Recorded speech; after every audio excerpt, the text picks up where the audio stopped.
Welcome to episode 29 of New York City Bike Culture. Very excited here to have with me Tiffany Thomas of the Philly Bike Expo lead racing team. She is, however, a resident of New York City, works in New York City, and has started racing in New York City too, still racing in New York City, Randall's Island 2 weeks ago, I think, 3 weeks ago. I saw you and I had a rush, and I came way too late. I came like a minute before the start, and I was like, I couldn't even say hi to my teammates. Anyway, very excited. We got a lot to talk about. We had some really good exchanges before in terms of notes. Some of them more, definitely more, like I'm going to be on some territory here where I'm probably going to have to bite my tongue sometimes because I'm learning. I think a lot of us are learning, or I'm not as well informed as maybe I could be. But I think it's going to be super exciting also with Dave Jordan Classic being tomorrow. Are you racing? I think I was just going to confirm that. A little bit of COC advertising, the only open race this year. This is my number. The only open race in Central Park this year. And if you haven't raced in Central Park, it is cool. For as much as I complain about sometimes us being a little too stuck with just racing in Central Park and not thinking outside the box, it is a fantastic experience to race in that park, and it's a privilege, and I think we all enjoy that. So Dave Jordan Classic tomorrow, which is fantastic to have. Competitive women's field, right? Competitive men's fields, maybe not as many out-of-town folks there this year than there would be in a usual year, but it is what it is. So, the latte, excellent. So Tiffany Thomas, though, let's talk. You have raced in New York City, or raced bikes since 2018. You are just confirmed that you have a PhD in a field of biology, a subfield of molecular biology, I think you said, and something else. You work here, technically I think your title is assistant professor, but you work in the medical field. You can tell us a little bit about yourself, but tell us a little bit about how you got into bike riding, racing, and racing was more recent, so maybe how you see riding before. She came here on a Brompton, which is folded up right there, so it's bike riding, not just for racing purposes, even though you race quite a bit too. So tell us a little bit about yourself. So my name is Tiffany Thomas. I am in my mid-40s, so I call myself an elite masters racer. Quick, yeah, you didn't get to your introduction. Yes, thank you. Thank you. Thank you. And we'll live a little bit, but we'll let you do your introduction. We'll let the professional school. So you're elite masters racer, what you call yourself. Yes.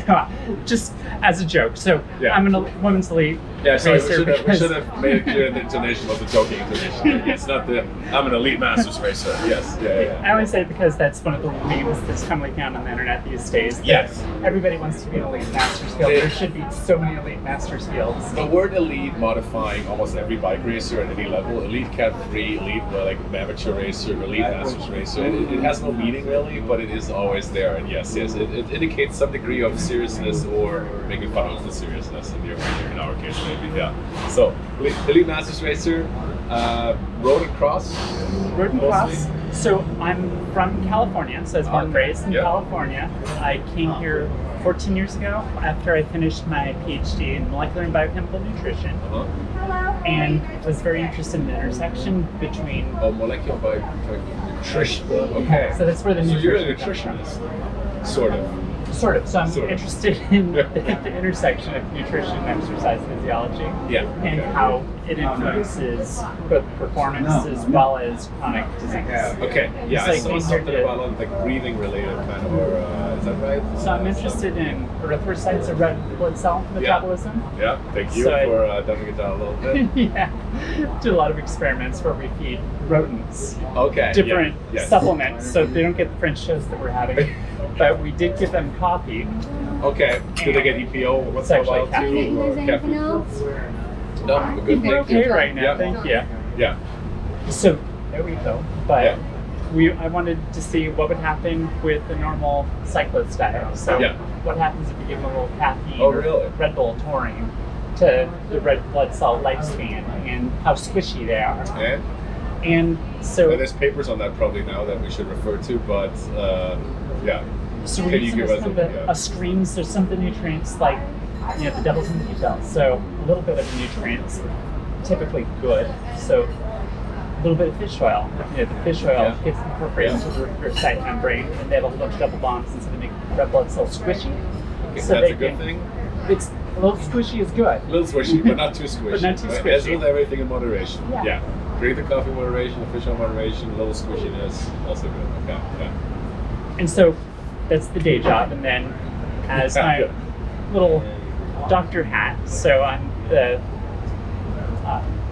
director at the Biochemical Genetics Laboratory. Okay. And so we... Is that the Columbia University? So it's at the Columbia Hospital? Presbyterian. Presbyterian. So Okay.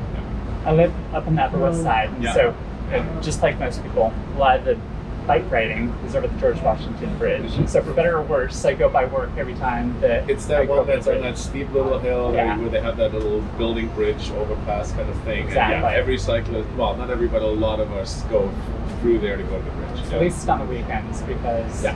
you don't want to train in Central Park, so during the weekends, that's not what we want to do. Yeah. So it means that on the way home, if I want to get some work done, I can go to work as well. Yep. Excellent. So that was 14 years ago, and Yeah. didn't have a bike then, didn't have family. It's here, so all my family's still in California. So you were living what we kind of imagine as the California drive-in everywhere kind of lifestyle, and grew up with that. Your mom or parents drove you places and that kind of stuff. And even at school, probably didn't have a bicycle. And like you talk about college now. Yeah. So it's a Berkeley, and so Yeah. I had a bike just to get to class, Okay. and then, because that's the same those thing with campuses Davis. are pretty good about. Yeah, Davis is famous for having really good bike infrastructure. Actually, UC Davis, I think. Yeah, was it Irvine? UC Davis. One of them is. UC yeah. Davis is big. Yeah. Okay. College town that really emphasizes having Yeah. a bike. Yeah, and then, so they're very progressive with that. Were they back then too? Or? They were- Yeah. Okay, they were way ahead of their time. Yeah, so I had a beater bike back then just to get to classes. Yeah. But still, you really have to have a car to get to places. And when I came here, sold my car and just got around You did the on the New York subway, thing. Yeah. because I just didn't want to deal with cars. Yeah. And so you didn't have a bike at that I didn't point. have a bike at that point. So you're working hard, you're making your way up, you're focused on work, you're feeding your mice and all that. And how do you get the idea that maybe bike riding is a good idea? So I got into yoga. And Okay. so yoga was my thing. And Not the my- usual entry point for So cyclists. my personality is you start things and you just gonna do it for fun, Yeah. and then all of a sudden you want to get good at it. And so you get the advanced classes, and I got pretty okay at it. Uh-huh. Started to be able to do handstands and cool things like that.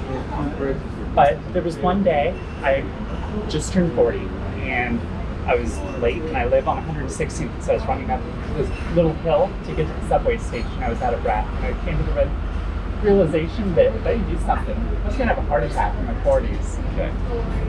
And so at that point, my brother had just bought one of those Peloton bikes, and I said, Okay. Yeah. I live in a studio apartment, but what the heck, let's get one of those bad boys. And so that came to my life, and Peloton does a really good job of unifying Yes, fitness. they were kind of on the. They came around maybe a little bit before Swift, kind of same time. Yeah. Probably. Yeah, but it's you have the Well, kind of stationary bike, right? A different clientele. Right. So it's, you're with the other people, and you give each other high fives Yeah. virtually. You get more of the group workout kind of culture, right? Yeah, and that is really motivating for well, I think for a lot of people, right? I've never done it, but I would imagine it is. So. So eventually I got into the Power Zone training classes with Matt Wilpers, Okay. Christine, who is a track racer as well. Oh, okay. Yes. Okay. Yes. Okay. Yeah. So you made some connections. So I made some connections, and then eventually I said, this is pretty cool, but wouldn't it be fun to ride a bike outside? Yeah. And so, of course, what do? I go to the internet and said, well, these canyons look pretty cool. I didn't know anything about bikes. Yeah, they do look pretty cool.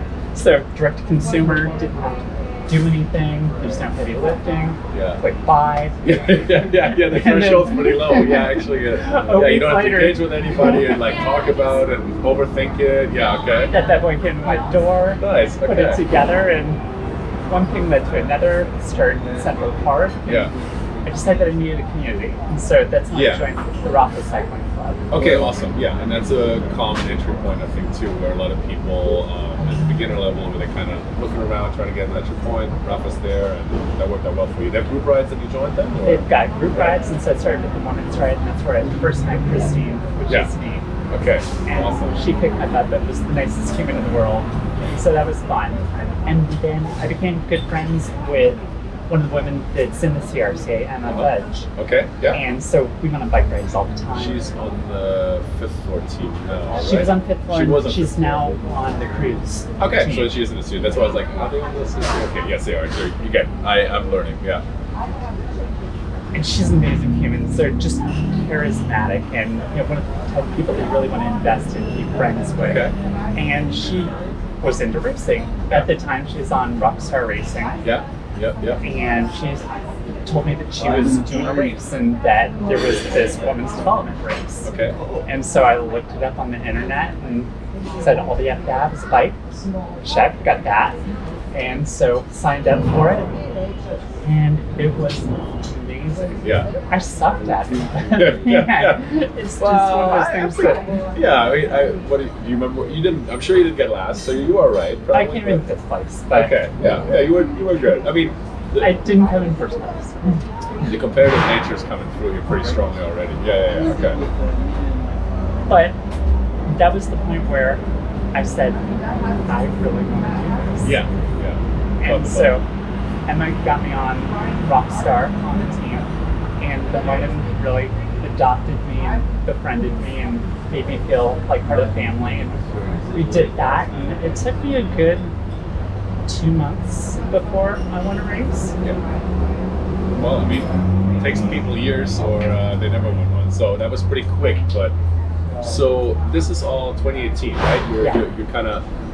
Did all of this happen in 2018 from like the first lap in Central Park to the first race? Oh, so this is all from like, let's assume March or whenever it got a little nicer out, then you jumped on the bike and went outside probably later So than March. 2017 is when I bought my Okay, Peloton. so you bought the Peloton in 2017, but then pretty quickly already you went and bought the Canyon too. Yeah, so that was my Thanksgiving Day present to Oh myself. wow, okay, so this is all pretty quick And then developments. it was March or April, so I got a road bike. Yeah, And just when it got nice. yeah. 3 3 months later, July, was the first dead race. Okay, so you went through a lot of stages then very quickly. Yeah. So you definitely caught the bug and you got excited, and the competition element, both kind of probably on Peloton and on outside kind of got you interested, right?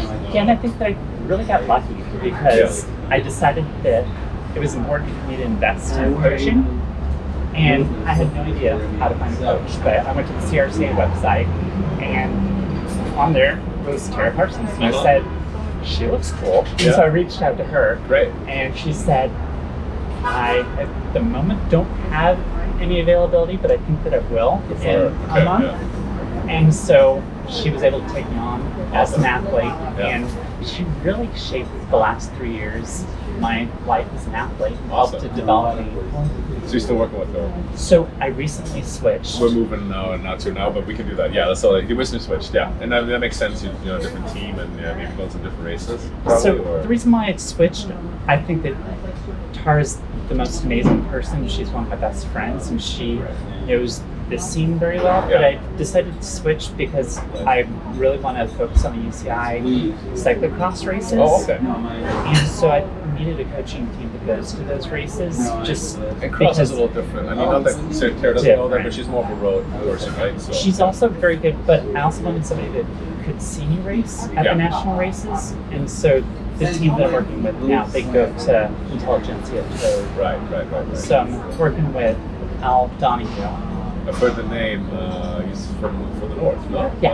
Northampton Cycling Club. I raced with him once. He beat me. Yeah. I do remember. I think it was Sprint So we're for the Stephen Hyde first fight, and so he's got. He works with a lot of those people, and one of his least talented athletes. But just honored that he took me on as an athlete. I think that it's just a really cool opportunity to work with him, and I'm excited to learn from him. Yeah. So you'll see him at the races, and then you do consultations, exchanges electronically, virtually. So we talk on the phone once a week. I don't want to jump ahead already, but do you train on a CrossFit right now? Do you go to the Wednesday night practice? Do you go to the Wednesday night practice, which I will have Keith, who's back in town, I hear, and we're running them again on I'll talk to them as well at some point. But awesome. Okay, well we'll circle back. We'll circle back to the now and the goals. So 2017, 2018, very rapid success. You get into it. You start with Rockstar. You meet Emma and the rest lots of people. those. Emma, Rockstar, Tara, like a lot of people, other people probably. Rapid Cycling Club connections. You get into racing. You race CRCA only probably that year, or I'm trying to remember. We had some other results too. I think probably. I'm trying to remember. I looked at your race resume just before to do my research. I think A little bit more. Yeah, thank you. I think you're just yellow. Great, I'm already sweating too much, but I'm drinking more coffee anyway. My first out of town race, which is not really. Also that year, or It was that year. Wow. Okay, so you did a lot. I Well, think some that was ambitious yeah. races. Yeah. So if you summarize that first year in terms of the riding, racing, you did a lot, and then you learned a lot probably, and Learned with a Tara's ton. help too, which is maybe you learn a little bit quicker with someone who has the focuses on that, on the teaching, on the passing it on, and that's their job, right? Versus like getting a little bit of here and there advice from random people or friends. And how was that first year in summary? Like it got you interested even more. It sounds like, and you're like, this is my thing, or I like this. Essentially, I think that it's confusing for a transgender athlete. Yeah. We can kind of weave this in because I think that it's important to the narrative of my life and my story and what I was looking for in cycling. Part of it was the fitness component. Part of it was just the friendship, and finding that little family that really bonds one another as a human. And I really had that at work. They really didn't have that community anywhere else. And so it's really looking for that. Yeah, it's the big city life, and it's hard to find these pockets of communities and get entry points, right? So it's really important to find a group of athletes that accepted me and supported me for me. And I knew that it was potentially going to be a problem because even in 2018, it was an issue of, is it okay for transgender athletes to race in the women's field? And I knew that there was going to be pushback. Probably more of a don't ask, don't tell kind of policy where like people just kind of ignore it as long as you don't win or something like that. Isn't that still kind of the case? We'll get to that also, but I don't want to jump ahead too much. But sorry, I'd like to talk a little bit more and I have a couple of follow-up questions. So you found that you could join that and kind of find fairly easy connections there. These were the groups that you found, which is great. Yeah, especially within the CRCA. I think that it's just a very solid network of very progressive humans, particularly for women's field. Yeah. I seem to find that not everybody is accepting even in the women's field, but I'd say 95% are. And that's, at the end of the day, that's a good percentage. I'll take that. I think countrywide or worldwide, I think that's a pretty good percentage. For sometimes for better, sometimes for worse, the CRCA is a reflection of the place that we live in, and I think with that comes certainly a lot of progressive values, and that's great in a lot of ways. For you, I think in that situation it was awesome. Well, I can't speak for you, but it sounds like it was good, and hopefully we'll get to that too. The CRCA has been really outspoken on transgender rights and has been very obvious in cycling this year. They made a big statement, so they are certainly in that mindset of pushing that forward a little bit, maybe being a little bit ahead of other places or other races, other race organizers. So I also want to say, like, we started telling that story for you as just a person athlete, and because we were going to always get to the question of transgender rights and values, but I'm also really thankful that you're here because it puts a lot of, like with other people and other questions that are critical, it puts a lot of spotlight and attention on you and a lot of responsibility, kind of feel like, to represent for a community, for transgender athletes or transgender people in general, right, or for anybody who is not following standard norms, whatever people consider that historically, it puts a lot of pressure on you. And I actually wasn't sure, I always had you on my list for people to interview, but I was like, I don't know if she even wants to talk about it, because not everybody wants to have the conversation in front of the camera, so I really appreciate that first of all. And I'm really glad to hear that. It sounds like the transition or the entrance point into the community was fairly easy, reasonably easy.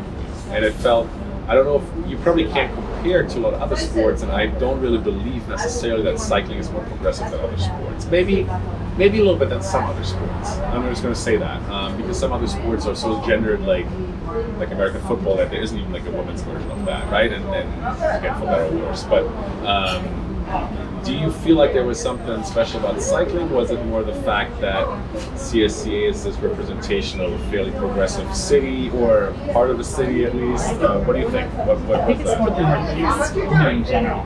That I think that it's a very progressive area of the country, but particularly the CSCA in New York City. I think that having that bubble, it really protected me at the beginning.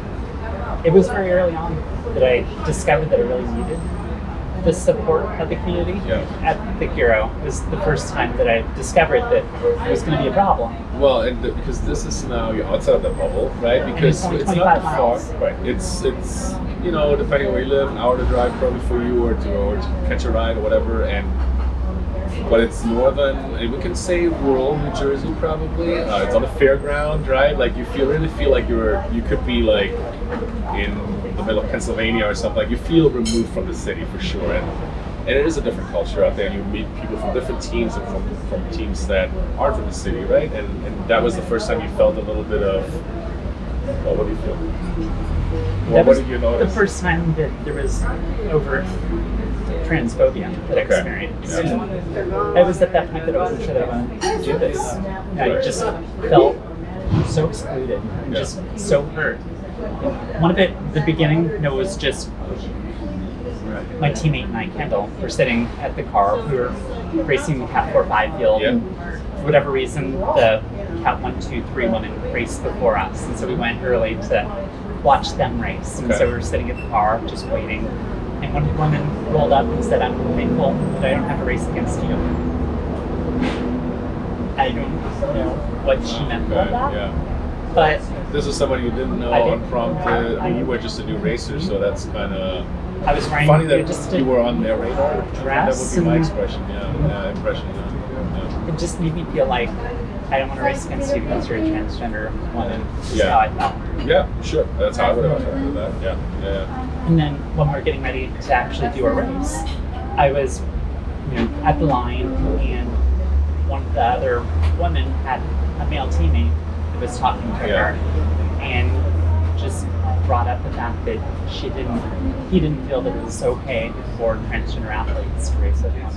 And so that was my experience. And again, I think this was 2018, like you said, not that long ago. I feel like a lot more of the conversation has been out in the open since then, and there have been cases like Rachel McKinnon, who won an elite masters race, or actually two, she won masters on the track. I think she's changed her name since. I just saw that. I googled her name earlier this morning. But anyway, she won that, and that was got a lot of attention in some of the cycling media, and there was a big conversation that. And it's just similar to you. I think she has a PhD also in the medical biological field. I might be wrong, but anyway.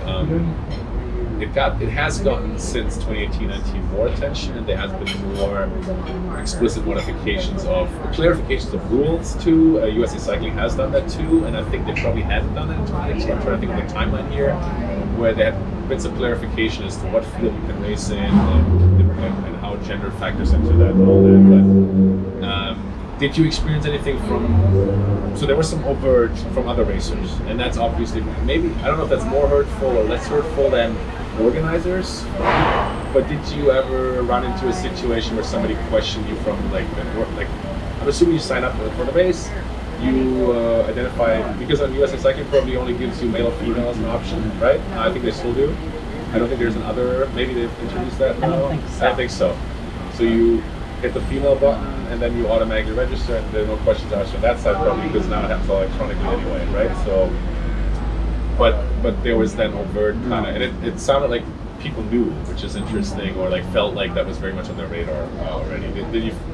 Was that strange to you? And obviously it was hurtful, intimidating probably. And it was something that I hadn't talked about, and I think there's a lot of shame that I still hold, and I'm trying to let that go. And part of this, sharing my story is just kind of liberating that shame and being okay and just owning my history.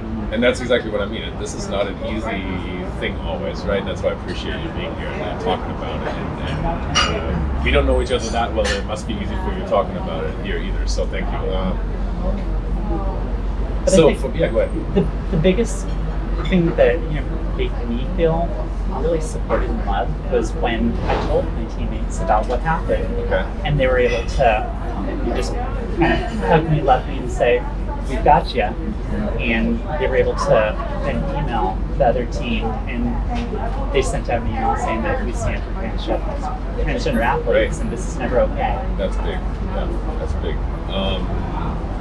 So this was all before the race. Did you get good results, and were the reactions different based on those results that year or that particular season at Giro? I can't remember how you placed it, but you placed all right, I think, at least. Yeah. I think I came in fifth place. Yeah. I was big into coming into fifth place for a long time. I got a lot of I'm fifths. very familiar with 5 to 10 as well. So yeah, I'll take more water. Thank you. The great thing about cyclo-cross is that we have the wide angle podium, so it fit right in. Yes, always in the picture. Excellent. Thank you.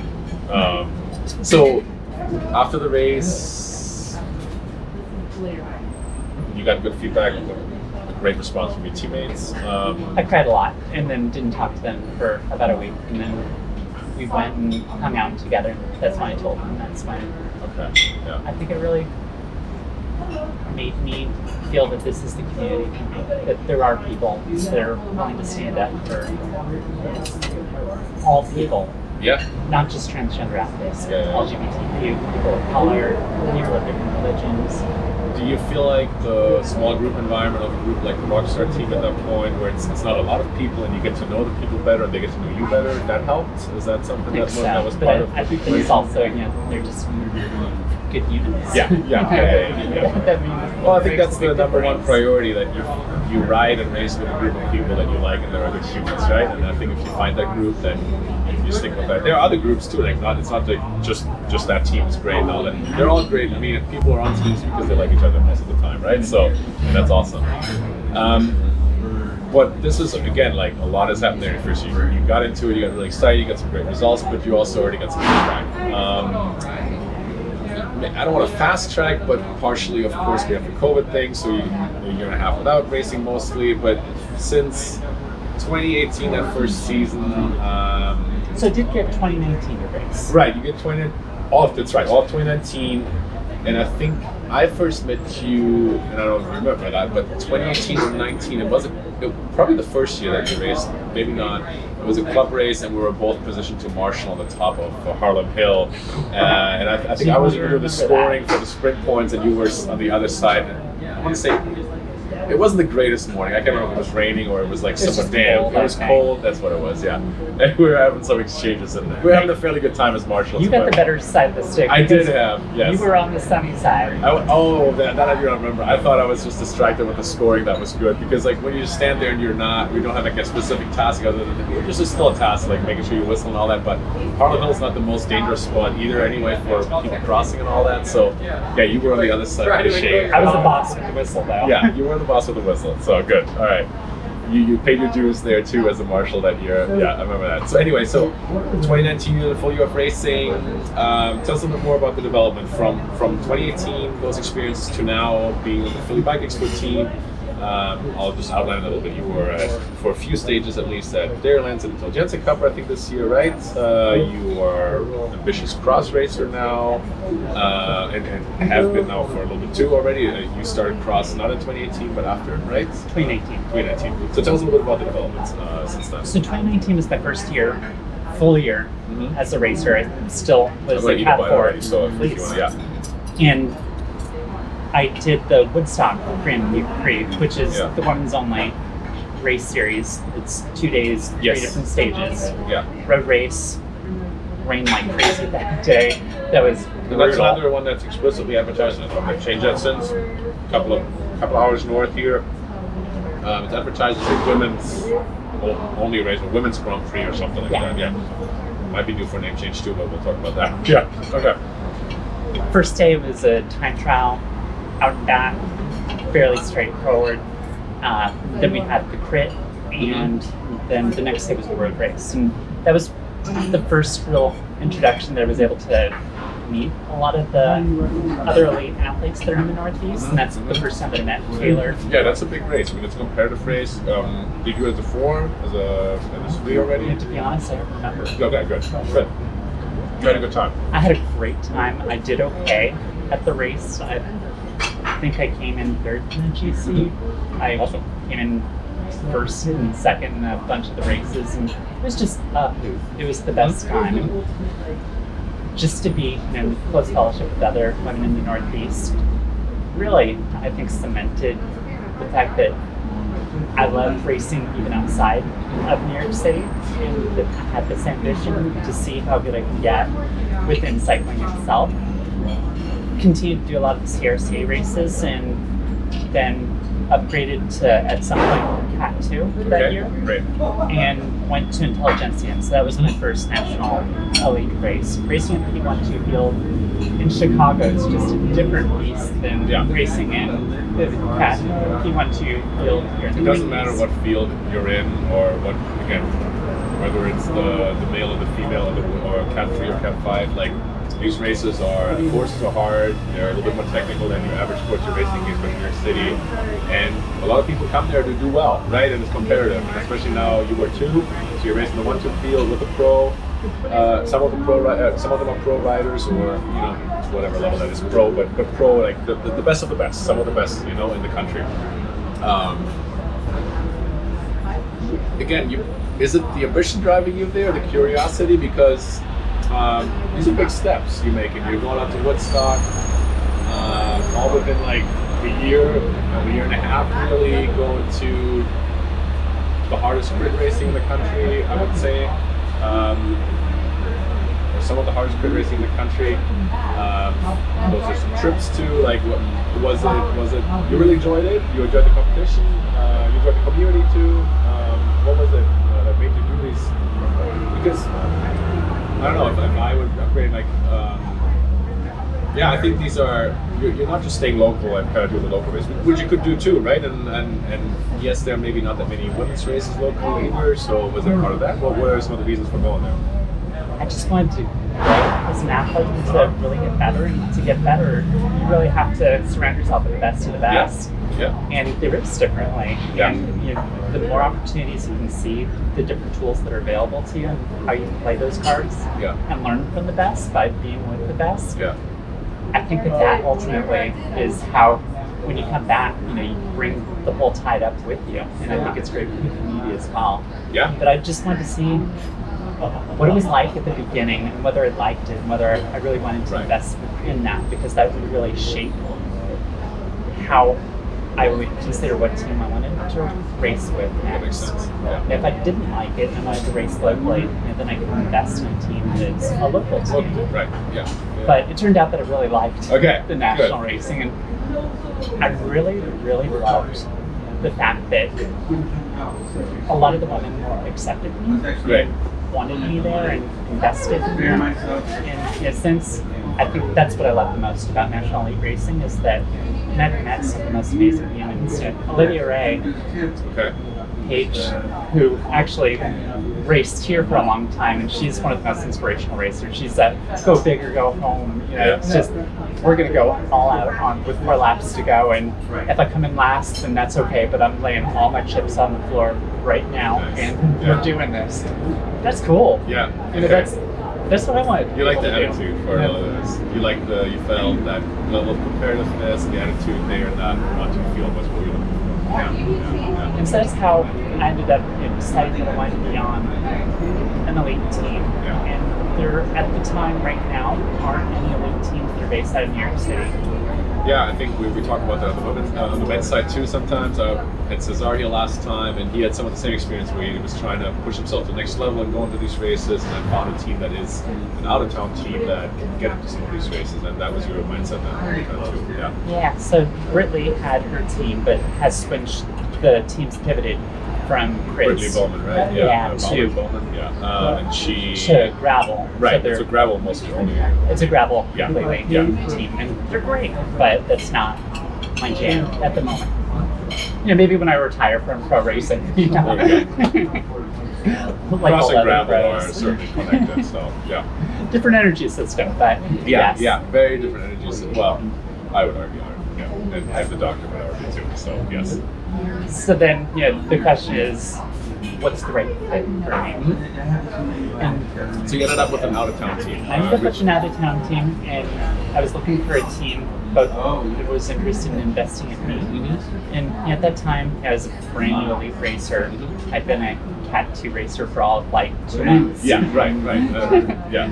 And so, my CV, my race CV is relatively minimal.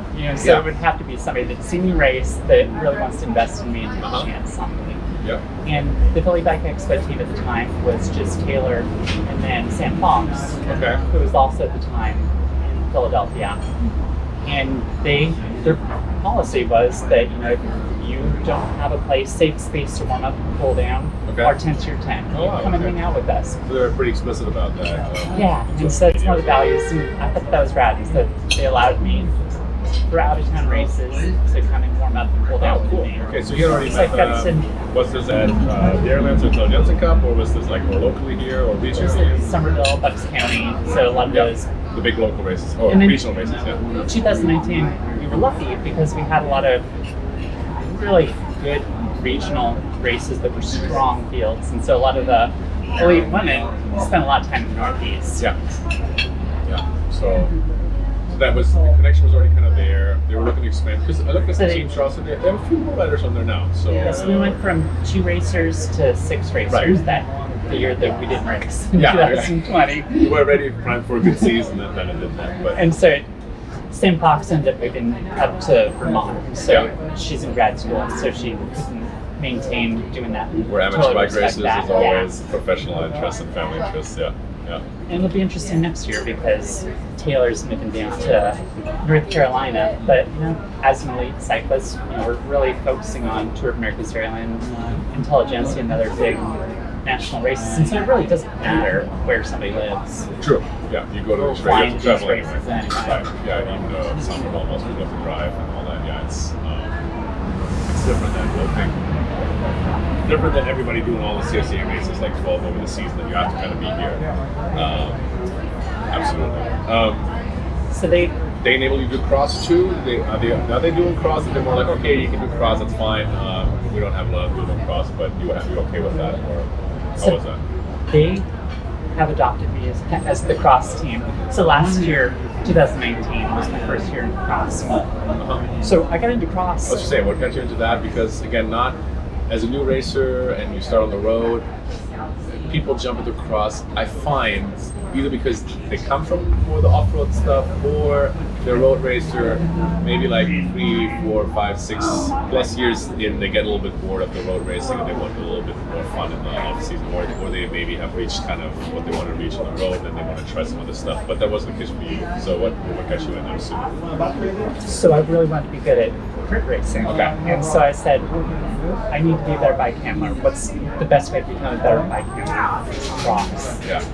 So doing stupid stuff on dirt. How else can you learn to really handle your bike? And so that was really my impetus to really help because the energy systems are very similar, but not because I was passionate about it, not because I thought that I was going to be good at it, but just because I thought it would help me to become a better crit racer, to help the team the following year. And the very first race, I ended up winning that race, but that's not really why I loved it. It was just fun. It was just the community. If the community goes, and they'll stay from the beginning to the end. And the beautiful thing is that it doesn't matter whether you're a beginning bike racer or if you're a pro racer that's been in the field for 10 years. Y'all get to be on the course to check out the course and to figure out which lines are best together. And so you can learn from juniors, just the thank you. cool top lines to take, and you're like, I would have never even considered that line. And then you see them doing it, and you're like, that's my line. All right, part 2. It's really hot out here in New York City today. I'm sweating buckets. I'm still drinking warm coffee, but the camera had a little bit of heat stroke, so we probably have lost a little bit there. But we just want to maybe repeat that. So Philly Bike Expo was a really good fit for you in terms of being a transgender woman, a transgender athlete, but also and just feeling welcome, being part of that community, but also because it allowed you to. They support your competitiveness, and your competitive side as an athlete, they support your goals. So that was kind of the summary. So I summarized it now, but I think you were happy with it, and you are the one person cross team, so this is a good place to be in right now, and that you found fairly quickly too within your career. I think from 2018 on 2019 you already joined them, right? So you've been with them now for a bit, even though COVID has covered a large part of that. You race with them now. You have a teammate here, which is also great. You said, and again, some of that might have gotten cut off. That's why I'm just summarizing. We'll talk at the end a little bit more about future goals and our current goals for the rest of the season. You already mentioned Doylestown, and you've raced a lot around the country, and that's again, that shows again also your ambitiousness, your ambition, and I think with a lot of the comments you've made, your strategic thinking. I don't know if the scientists or the researcher that's coming through. You're like, okay, energy systems. I'm thinking about that. Crit and cross are similar. I'm thinking about how to become better. I'm getting a coach and getting a different coach that's cross specific. I'm thinking about a team that can support my goals. So you're very clearly ambitious and organized. Anything else that you're considering when picking a team going to races or as a racer? Let's talk a little bit about. I think some of the things you talked that we had on our list was development of athletes or riders, and the question of, and specifically, the riders new to the sport, maybe is what we could say. That was something you listed in terms of development, and you really mentioned a lot of different aspects, like mental development, like mental health and kind of physical development, and a coach.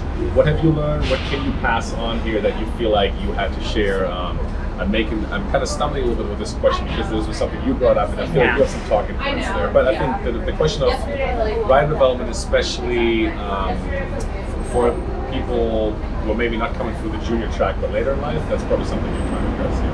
I think both. So I think a good example of from the junior side is the Jam Fund. They do an amazing job. And so I went to a cyclo-cross camp a couple weeks ago. So it's up in Massachusetts. Jeremy Powers and others. Adam Meyerson. There you go. A lot of my coach Al was who taught me. Cross legends up there in the Northeast. Yeah. Curtis. Also, it's such an honor to be able to learn techniques from them. Kind of embarrassing to be the worst athlete there, but at the end of the day, that's how I'm gonna get better. Yeah. And I did my best and cried a little and laughed a little and laughed a lot at myself. Yeah. But to be able to be around the athletes that are in the program, they're not strong yet, but they will be. Their aptitude of being able to move the bike and to be comfortable on the bike is just phenomenal. And so to have something like that here, I think is what CRCA Dev Team is trying to do. But if I look at an example like the New England Dev program that they have, they were at Toad, they were at Intelligentsia.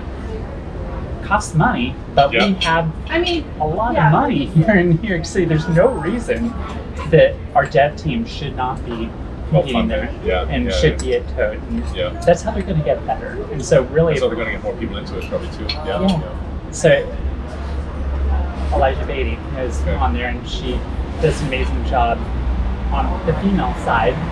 There's no reason why we can't have a female side for the CRCA Dev Team. We don't currently have that. I'm sure you could join as a young female rider, but I couldn't remember the last one on there. There probably was, but and may have missed it. But it's not visible as it's visible as a young male team kind of. Unless at the end of the day, there's value added. They're going to these national races. What's the purpose? I'm sure that they get great coaching. So I'm not going to discount that, but I think that we can improve that. And I think that a lot of the unfair parts of cycling and racing isn't your chromosomes. There's so much biological variability in how tall somebody is, what type of body they are, what aptitude they are for coordination, how big their hands are, that really help to skew what sports people get into. But I think more importantly, the thing that people don't talk about that actually is intervenable is the access to things like coaching. So how do we get and make somebody increase their fitness or learn the skills, which is what the jam plan does. Yeah. And they do it really, really well.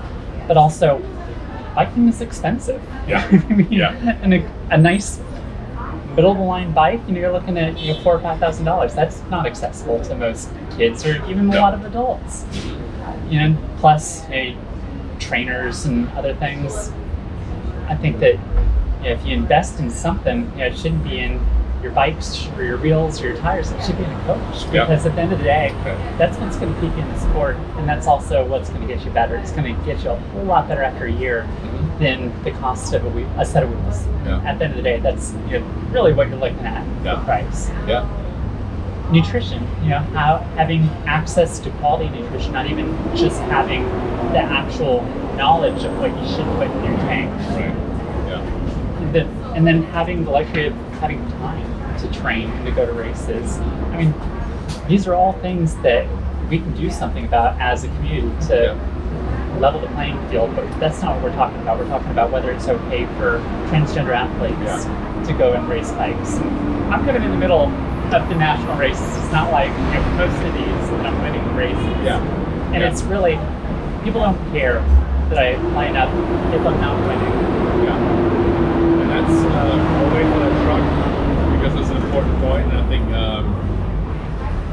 just repeat that so you said people don't care where you line up when you're not winning, right? Or if you're not in the top 10 or whatever the race is, right? If you're not taking the limelight, kind of, or even part of it, or whatever, or the wide angle podium, like you said, the cross race is 5th place, right? And I see that over and over too. It only makes the cycling media if somebody wins Masters, track nationals, or Worlds, I think it was. Sorry, that's a bigger deal even. But anyway, it's only a big deal if that happens, right?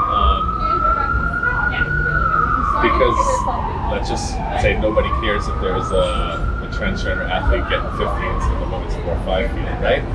And that comes to that question of fairness, which you also brought up. So, and how to define that, and you've also brought up something else.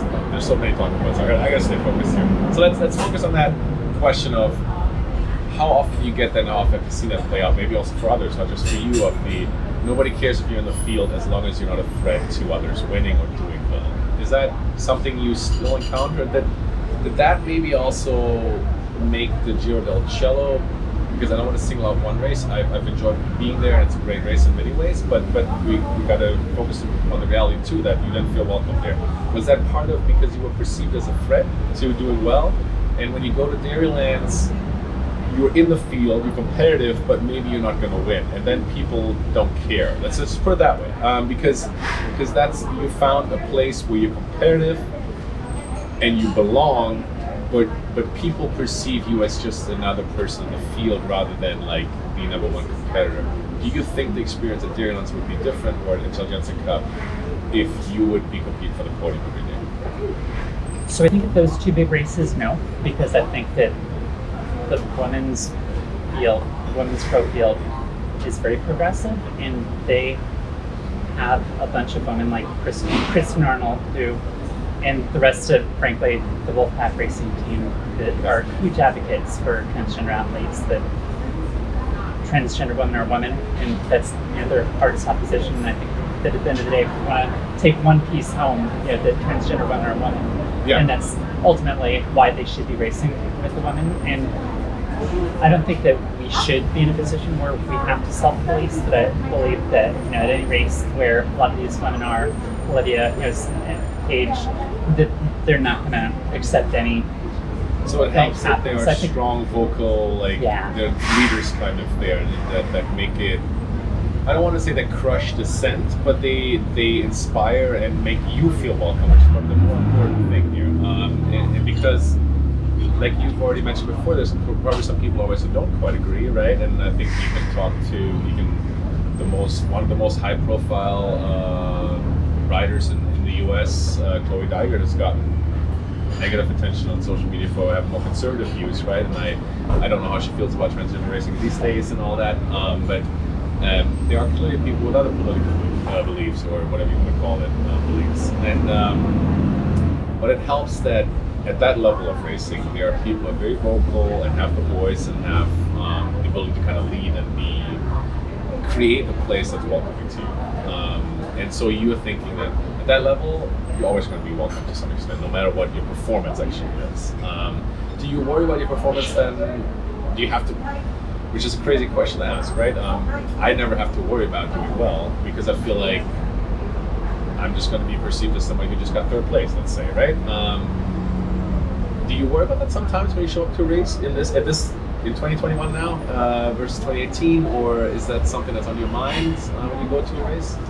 It's not while I'm racing that I'm thinking about it, it's afterwards that I'm thinking about it. Yeah. And it's frankly before as well. Right, that's what I mean. Like you drive up to a race and you're saying, if I do I'm well, not going to mention a place when you're driving to a place and how is it going to play out, right? Or people, or even the start line, are people going to look at me, or is that still a concern? Yeah. Yeah. And that is part of the reason why I joined Expo, that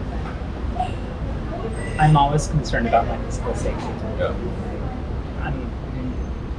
I think that, and we can talk about this later, one of the most hurtful things about after coming in second place, it's not like you came in first place at the Harlem Crit.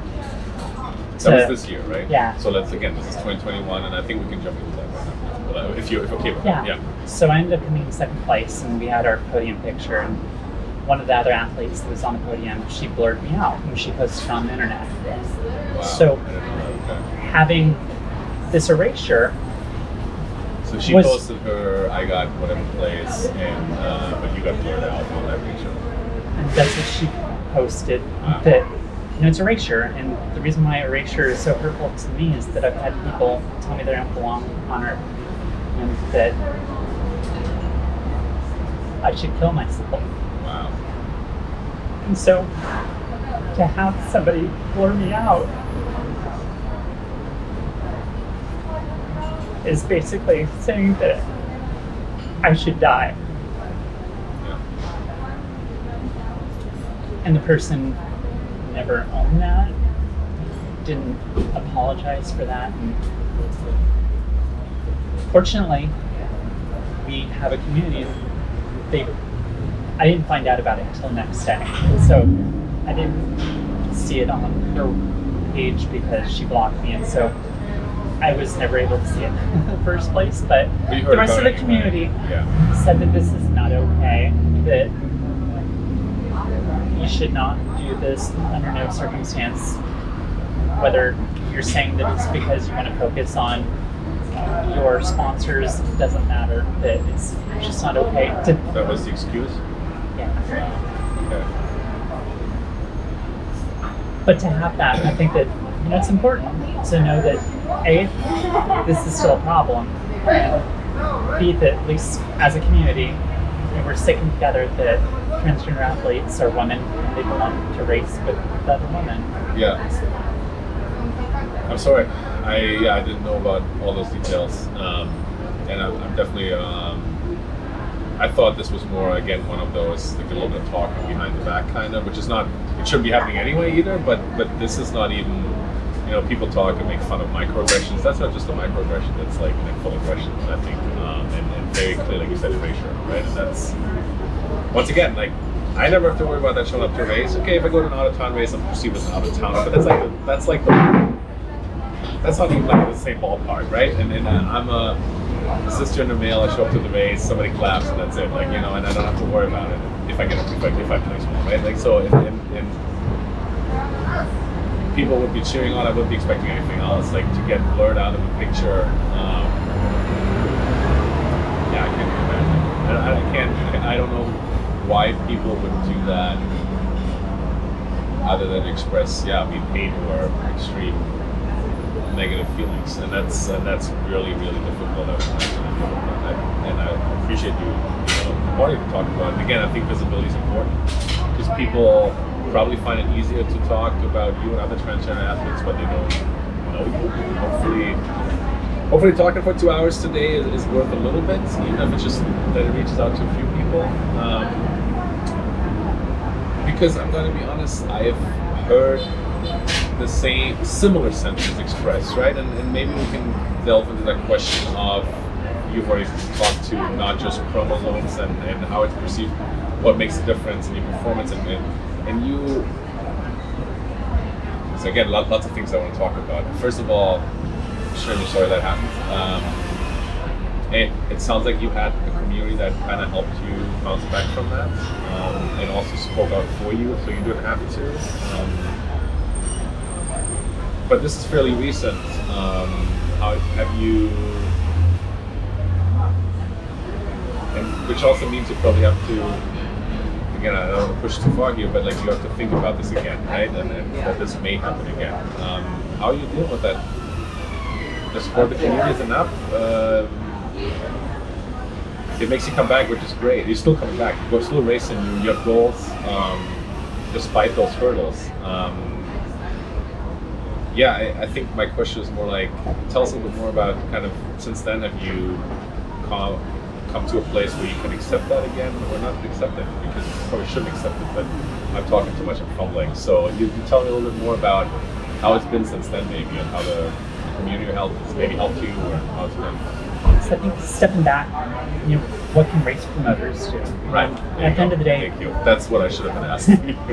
If they really frame the expectations of athletes and other spectators and what's okay and what's not okay. And I think that Tour of America's Dairylands did an amazing job in investing in somebody that one of their jobs was to make sure that it's okay for LGBTQ athletes and it's a safe space for that, to really invest in that. So they designated somebody for that? They designated somebody Okay, so that's a progressive step. That's maybe not an easy step, but what's you say? So that was my next follow-up. It's like, this is Wisconsin. Once again, like, we're sitting in New York City, we're like, oh, the Midwest is so blah, blah, blah, whatever you want to call it. I've lived in the Midwest. I enjoy lots of parts of the Midwest, and I would go back there. But anytime.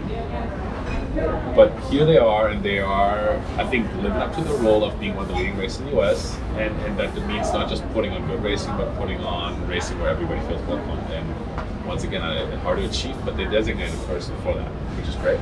And so that's a specific step you can take. And not every race has the ability to designate one person to it, but you have to think of that as part of your job, probably as a race organizer.